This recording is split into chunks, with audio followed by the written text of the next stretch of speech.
ഷെയ്ഖ് അബ്ദുൽ ഖാദിർ എന്ന് പറഞ്ഞാൽ ബഹുമാനപ്പെട്ട ഗൗസുൽ ആദം മുഹ്യിദ്ദീൻ അബ്ദുൽ ഖാദിർ ജിലാനി ഖദ്ദസല്ലാഹു സിർറഹുൽ അസീസ്. സാധാരണഗതിയിൽ കുട്ടികളൊക്കെ കളിച്ചുകൊണ്ടിരിക്കുന്ന സമയം മുഹ്യിദ്ദീൻ ഷെയ്ഖ് തങ്ങൾ അങ്ങനെയുള്ള കളികളിലേക്ക് പോകാതെ വേറിട്ട് നിൽക്കുമെങ്കിലും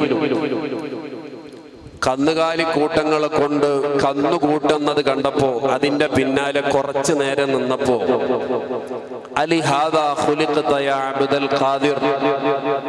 ഇതിനു വേണ്ടിയിട്ടാണോ അബ്ദുൽ ഖാദിർ നിന്നെ അല്ലാഹു തആല സൃഷ്ടിച്ചിട്ടുള്ളത്? ഈ ചോദ്യം നമ്മളിൽ ഓരോരുത്തർക്കും നമ്മുടെ മനസ്സിൽ തികട്ടി വരേണ്ടതാണ്. അനാവശ്യ സംസാരത്തിൽ, അനാവശ്യ ഇടപെടലുകളിൽ, അനാവശ്യമായിട്ടുള്ള സമയ വിനിയോഗങ്ങളിൽ നമ്മുടെ ഖൽബിലേക്ക് തികട്ടി വരേണ്ട ചോദ്യമാണ് ഈ ചോദ്യം. ആ ചോദ്യം ബഹുമാനപ്പെട്ടവരെ മാനസികമായിട്ട് ഒരുപാട് മാറ്റപ്പെടുത്തി. 4-ാമത്തെ വയസ്സിൽ ആത്മീയ പർണശാലയെ അന്വേഷിച്ചുള്ള യാത്രക്ക് പ്രിയപ്പെട്ട ഉമ്മ സമ്മതം കൊടുത്ത് പറഞ്ഞേക്കുമ്പോ അവിടുത്തെ പ്രിയപ്പെട്ട ബാപ്പയുടെ വിറാസത്തായിരുന്ന, അനന്തര സ്വത്തായിരുന്ന 80 ദിനാർ സ്വർണ്ണ നാണയം അത് ഉമ്മയെടുത്ത് മകന്റെ കയ്യിൽ കൊടുക്കുകയാണ്. എന്തിനു വേണ്ടിയിട്ട്? ഇൽമു പഠിക്കാൻ വേണ്ടിയിട്ട്. ബഹുമാനപ്പെട്ട ഇമാം ബുഖാരി റളിയല്ലാഹു അൻഹുവിന്റെ പിതാവിൽ നിന്ന് കിട്ടിയ അനന്തര സ്വത്ത് മുഴുവനും ഇൽമിന് വേണ്ടി ചെലവഴിച്ചു. 4000-ത്തിലധികം പണ്ഡിത വരേണ്യന്മാരിൽ നിന്ന് അറിവ് സമ്പാദിക്കാൻ വേണ്ടി യാത്ര തിരിച്ചു. ഈജിപ്തിൽ, മിസ്റിൽ, മക്കയിൽ, മദീനയിൽ, അങ്ങനെ പല സ്ഥലങ്ങളിൽ പോയിട്ട് റസൂലുള്ളാഹി സ്വല്ലല്ലാഹു അലൈഹി വസല്ലം തങ്ങളുടെ ഹദീസിന്റെ ശേഖരണത്തിന് വേണ്ടി യാത്ര തിരിച്ചു. എന്നിട്ട് ആ ഹദീസുകളെല്ലാം സ്വീകരിച്ച് സ്വഹീഹുൽ ബുഖാരി എന്ന് പറയുന്ന പരിശുദ്ധമായ ഖുർആൻ കഴിഞ്ഞാൽ ലോക മുസ്ലിമീങ്ങൾ ഏതൊരു വിഷയത്തിനും മതപരമായിട്ടുള്ള കാര്യത്തിന് ഡിപ്പെൻഡ് ചെയ്യുന്ന ഗ്രന്ഥമാണ് സ്വഹീഹുൽ ബുഖാരി.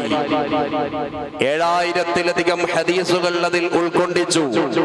ഓരോ ഹദീസുകൾ രേഖപ്പെടുത്തുന്ന സമയത്തും അതിന്റെ തർജുമയുമായി, അതിന്റെ ഹെഡിങ്ങുമായി, ഹദീസിന്റെ മുനാസബക്ക് വേണ്ടി, ഒരു ബന്ധത്തിന് വേണ്ടി സുന്നത്ത് നിസ്കരിക്കും. ആ സ്വഹീഹുൽ ബുഖാരിയുടെ പേരിൽ മാത്രം 15000-ഓളം സുന്നത്ത് നിസ്കാരത്തിന്റെ ക്രെഡിറ്റ് നേടിയെന്ന മഹാനാണ് ബഹുമാനപ്പെട്ട ഇമാം ബുഖാരി റളിയല്ലാഹു അൻഹു. തർദിയത്ത് ചൊല്ല ഒരു മടിയും വേണ്ട. അല്ലാഹു തആല അവരുടെയൊക്കെ ബർക്കത്തുകൊണ്ട് നമുക്ക് ഈമാൻ തരട്ടെ. അവരെ പോലെയുള്ള മഹാന്മാരെല്ലാം അവരുടെ ഫണ്ട് ഇൻവെസ്റ്റ് ചെയ്യാൻ അവരേറ്റവും കൂടുതൽ സെലക്ട് ചെയ്ത മാർഗം ഇൽമിന്റെ മാർഗമാണ്. മഹാനായ ഗൗസുൽ ആദം തങ്ങൾ പ്രിയപ്പെട്ട ഉമ്മ കൊടുത്ത 80 ദിനാർ എടുത്ത് പോകുന്ന സമയത്ത് ചെറിയ പ്രായത്തിൽ തന്നെ നീതിബോധത്തിന്റെ പര്യായമായി മാലോകർക്ക് മുന്നിൽ വരച്ചു കാട്ടിക്കൊടുക്കുകയാണ്. 40 ദിനാറെടുത്ത് മറ്റേ 40 തന്റെ സഹോദരനായ 2 വയസ്സുള്ള അബ്ദുള്ള എന്ന് പേരുള്ള കൊച്ചനുജന് വേണ്ടി മാറ്റിവെക്കുകയാണ്. 4-ാമത്തെ വയസ്സിൽ പ്രിയപ്പെട്ട ഉമ്മയോട് പറയാണ്, എനിക്ക് മുഴുവനും വേണ്ട, എന്റെ പ്രിയപ്പെട്ട സഹോദരന് പാതി കൊടുത്ത് പാതി മതി. ചെറിയ പ്രായത്തിൽ തന്നെ നീതിബോധം അവർക്ക് എവിടെന്നാണ് കിട്ടുന്നത്? ലംറത്ത് കുടിക്കാറുള്ള ഹലീമ സഅദിയ ബീവിയുടെ ഇടത്തെ അമ്മിഞ്ഞപ്പാല് കൊടുത്ത സമയത്ത് അത് കുടിക്കാതെ മാറി നിന്ന റസൂലുള്ളാഹി സ്വല്ലല്ലാഹു അലൈഹി വസല്ലം വലത്തെ സ്തനമെടുത്ത് കുഞ്ഞുമോൻ മുത്തുനബി തങ്ങളുടെ ആദരത്തിലേക്ക് വെച്ചു കൊടുത്തപ്പോൾ റസൂലുള്ളാഹി സ്വല്ലല്ലാഹു അലൈഹി വസല്ലം തങ്ങൾ അമ്മിഞ്ഞപ്പാല് കുടിച്ചപ്പോൾ മഹാന്മാരായ അയിമ്മത്തുകൾ പല തഅ്വീലുകൾ പറഞ്ഞെടുത്ത് ഒരു ന്യായം, പ്രിയപ്പെട്ട ലംറത്ത് ഹലീമ ബീവിയുടെ പൊന്നുമോൻ കുടിച്ചിരുന്നത് ഇടത് ഭാഗത്തുള്ള മുലപ്പാലാണ്, അദ്ദേഹം കുടിക്കുന്നത് ഞാൻ കുടിക്കാൻ പറ്റൂല. പല ന്യായങ്ങളും അതിൽ പറയുന്നുണ്ട്. എന്റെ സംസാരം കേൾക്കുന്ന പ്രിയപ്പെട്ട കൂട്ടുകാരികളെ, കുട്ടികൾക്ക് നിങ്ങൾ മുലപ്പാൽ കൊടുക്കുമ്പോൾ ഇരുന്ന് മുലപ്പാല് കൊടുക്കൽ സുന്നത്തുണ്ട്, വലത്തേതിനെ മുന്തിക്കൽ സുന്നത്തുണ്ട്, ഖിബിലക്ക് മുന്നിടൽ സുന്നത്തുണ്ട്, ബിസ്മി ചൊല്ലിക്കൊടുക്കൽ സുന്നത്തുണ്ട്. ഈ സുന്നത്തിന്റെ പ്രചാരകരാകേണ്ട മുത്തുനബി തങ്ങൾ ആദ്യം തന്നെ ഇടത്തെ മുലപ്പാല് കുടിച്ചാൽ പറ്റൂല. അതുകൊണ്ടാണ് വലത്തെ മുലപ്പാല് റസൂലുള്ളാഹി സ്വല്ലല്ലാഹു അലൈഹി വസല്ലം തങ്ങൾ കുടിച്ചത്.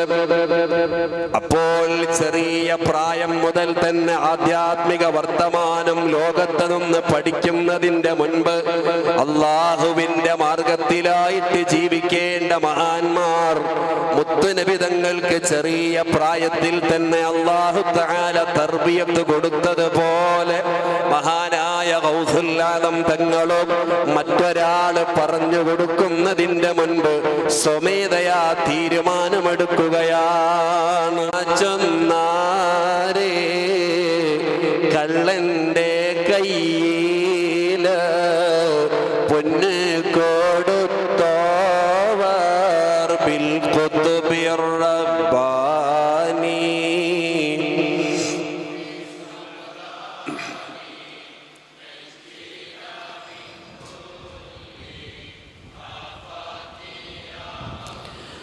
ഹബീബ് സല്ലല്ലാഹു അലൈഹി വസല്ലമ തങ്ങളോട് പ്രിയപ്പെട്ട ഉമ്മ അബവായിൽ വെച്ച് വഫാത്താകുന്നതിന്റെ മുൻപ് കൊടുത്തൊരു ഉപദേശമുണ്ടായിരുന്നു. ഇത്തബിഉ മില്ലത ഇബ്രാഹീം. മോനെ, ഉപ്പാപ്പയായ ഇബ്രാഹിം നബി അലൈഹിസ്സലാമിന്റെ ചര്യ മോൻ പിൻപറ്റണം. മൂസ നബിയുടെ ചര്യ പറഞ്ഞില്ല, ഈസാ അലൈഹിസ്സലാമിന്റെ ചര്യ പറഞ്ഞില്ല, അബുൽ ബശർ ആദം നബി അലൈഹിസ്സലാമിന്റെ ചര്യ പറഞ്ഞില്ല. മറിച്ച് പറഞ്ഞു കൊടുത്തത് അല്ലാഹുവിന്റെ ഖലീലായ റസൂലുള്ളാഹി സ്വല്ലല്ലാഹു അലൈഹി വസല്ലമ തങ്ങൾക്ക് ശാരീരിക ഘടന കൊണ്ട് ഉപ്പാപ്പയായ ഇബ്രാഹിം അലൈഹിസ്സലാം അവിടത്തെ ചര്യ പിൻപറ്റണമെന്നാണ്.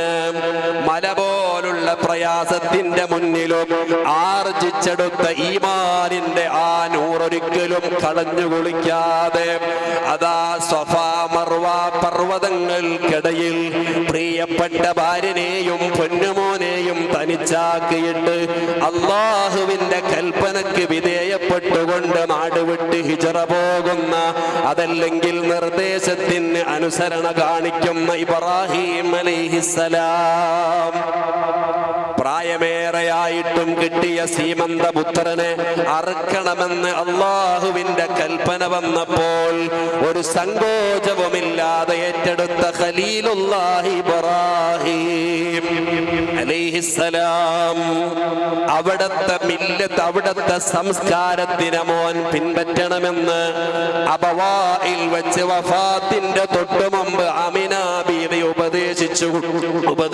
കൊടുത്തു. അതിന്റെ മറ്റൊരു വേർഷനാണ് മഹാനായ അബ്ദുൽ ഖാദിർ ജീലാനി തങ്ങളോട് പ്രിയപ്പെട്ട പൊന്നുമ്മ ഫാത്തിമ ബീവി പറഞ്ഞു കൊടുക്കുന്നത്. യാ ബുനയ്യ ഇയ്യാക അൻ തക്ദിബാ. മോനെ, നീ കളവ് പറയല്ല, സൂക്ഷിക്കണം. നീ കള്ളത്തരം പറയരുത്. ഏതാളുടെ മുന്നിൽ പോയാലും നുണ പറയാൻ പാടില്ല. യാ ബുനയ്യ ലാ തക്ദിബ് ഫഇന്നൽ മുഅ്മിന ലാ യക്ദിബു. മുഅ്മിനീങ്ങൾ ഒരിക്കലും നുണ പറയൂല. ഈമാനുള്ളവർ നുണ പറയൂല.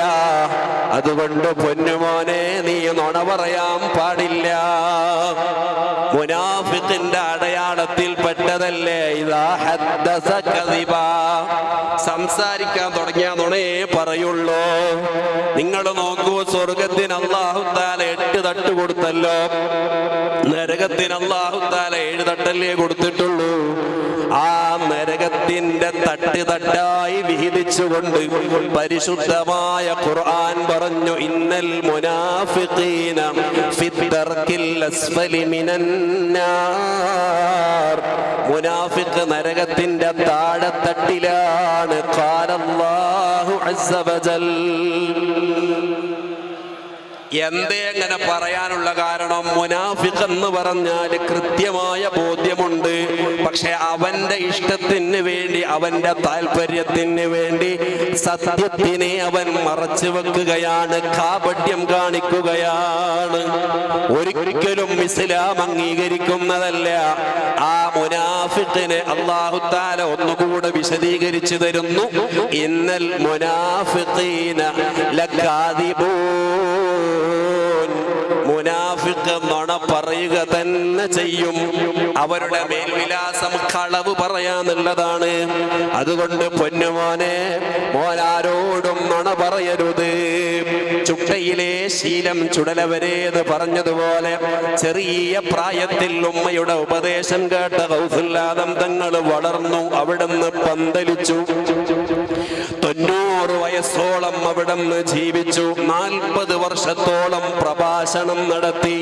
എന്റെ സംസാരം കേൾക്കുന്ന ഹൃദയ ഭാഷയിലുള്ള പ്രിയപ്പെട്ട ഉമ്മ, ആ മഹാനായ ഗൗസുൽ ആദം തങ്ങളിലൂടെ ആ ഉമ്മാക്ക് കിട്ടുന്ന പ്രതിഫലം എത്രയാണ് കണ്ടില്ലേ നിങ്ങള്?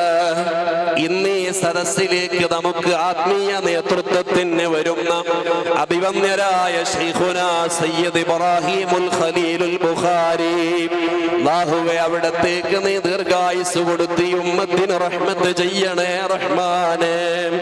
അവിടത്തെ പ്രിയപ്പെട്ട ബാപ്പ സയ്യിദ് അഹ്മദുൽ ബുഖാരി തങ്ങള് എത്രമേൽ അവിടത്തെ കുറിച്ച് ശിഷ്യന്മാര് പറയുന്നുണ്ട്.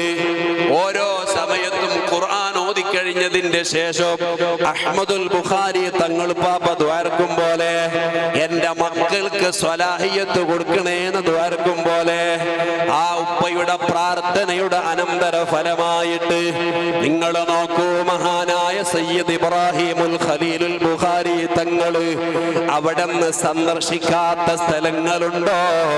അവിടത്തെ സദസ്സിൽ 10,000 ജനങ്ങൾ വന്നിട്ട് ആത്മീയമായ വിശപ്പടക്കുന്നുണ്ടല്ലോ. അവിടത്തെ മജ്‌ലിസിലേക്ക് 10,000 വരുന്നുണ്ടല്ലോ. ആ ദിക്റിന്റെ മജ്‌ലിസിൽ വന്നിട്ട് അവർ ആത്മീയമായിട്ടുള്ള സായുജ്യമടയുന്നുണ്ടല്ലോ. എന്തേ കാരണം? ആ പ്രിയപ്പെട്ട ബാപ്പാന്റെ പ്രാർത്ഥനയുടെ ഫലം തന്നെയാണ്. അല്ലാഹു സുബ്ഹാനഹു വ തആല സയ്യിദ് അവറുകൾക്ക് ദീർഘായുസ് കൊടുക്കട്ടെ.